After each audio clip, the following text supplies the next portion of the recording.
Halo teman-teman, balik lagi bareng aku Ica. Di sini di video kali ini aku bakal membahas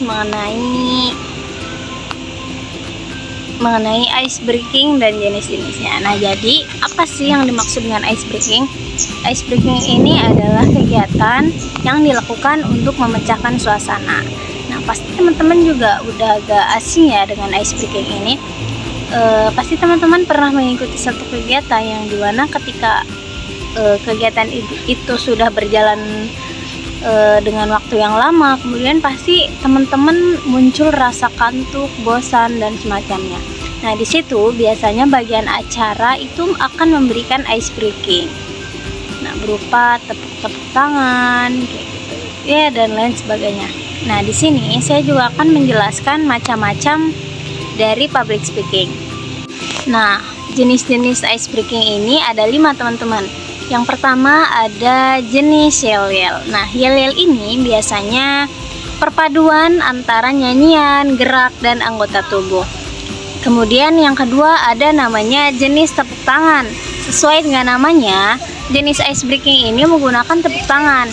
Kemudian yang ketiga ada yang namanya jenis bernyanyi. Sesuai dengan namanya juga, ice breaking ini menggunakan nyanyi-nyanyian gitu ya teman-teman ya. Selanjutnya ada jenis gerak badan dan bernyanyi. Sesuai dengan namanya, ice breaking ini pasti menggunakan gerakan badan dan juga nyanyian. Nah, yang terakhir ada yang namanya jenis anggota badan. Jadi ice breaking yang digunakan merupakan gerak-gerakan badan, entah itu pindah dari satu tempat ke tempat. Nah, biasanya jenis dari ice breaking gerak badan ini adalah audiens diminta untuk bermain sinonim. Pasti teman-teman udah nggak asing kan ya, kayak contoh kalau dari bagian acara bilang kanan, nah otomatis teman-teman gerak ke sebelah kiri. Itu yang disebut dengan yel-yel gerak anggota badan. Nah, selanjutnya ada kelebihan dan kekurangannya nih teman-teman. Nah, kelebihan dari ice breaking ini yang pertama adalah membuat waktu yang panjang terasa lebih cepat gitu ya. Kemudian yang kedua adalah membuat audiens kembali kompak dan bersemangat. Karena sesuai dengan jenis-jenis ice breaking yang tadi, itu sepertinya mengasyikan ya teman-teman. Dan memang tujuannya adalah untuk mencairkan suasana. Kelebihan yang terakhir adalah membuat kejenuhan siswa atau audiens dapat cepat teratasi dengan adanya ice breaking ini. Nah, selanjutnya karena ada kelebihan pasti ada kekurangannya juga ya. Jadi kekurangan dari ice breaking ini yang pertama adalah cenderung membuat ruangan lebih ramai atau berisik ya. Karena seperti yang sudah saya jelaskan tadi, bahwa memang jenis-jenis dari public speaking sendiri ini adalah semuanya dengan suara, baik itu tepuk tangan, nyanyian, anggota badan, bahkan gerak dan nyanyian. Semuanya menggunakan suara, jadi pasti di dalam ruangan itu cenderung berisik ya teman-teman. Kemudian kekurangan yang kedua adalah ice breaking ini cenderung mengaburkan pembelajaran gitu. Jadi ketika tujuannya adalah untuk sambilan dengan mempermudah pembelajaran, justru public speaking ini terkadang membuat pelajaran itu tampak tidak terlihat.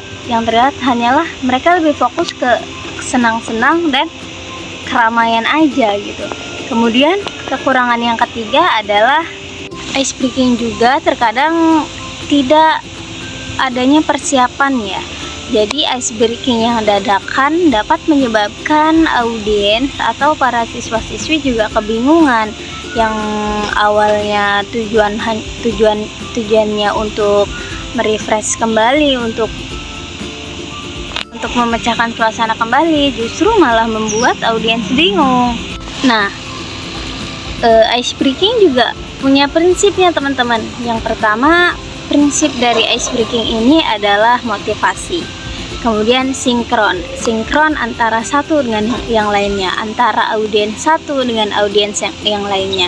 Kemudian yang ketiga adalah tidak mengandung unsur pornografi. Kemudian yang Prinsip yang keempat adalah tidak mengandung unsur sara.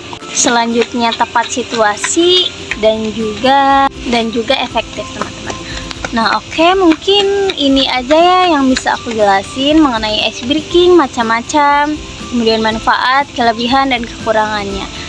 Semoga teman-teman di sini bisa paham, kemudian bisa menerapkan ice breaking yang baik, yang bisa memecahkan suasana dan tidak menghilangkan tujuan dari ice breaking itu tersendiri.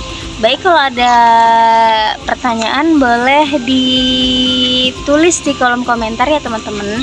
Kemudian mungkin sampai sini saja video kali ini. Aku akhiri. Wassalamualaikum warahmatullahi wabarakatuh.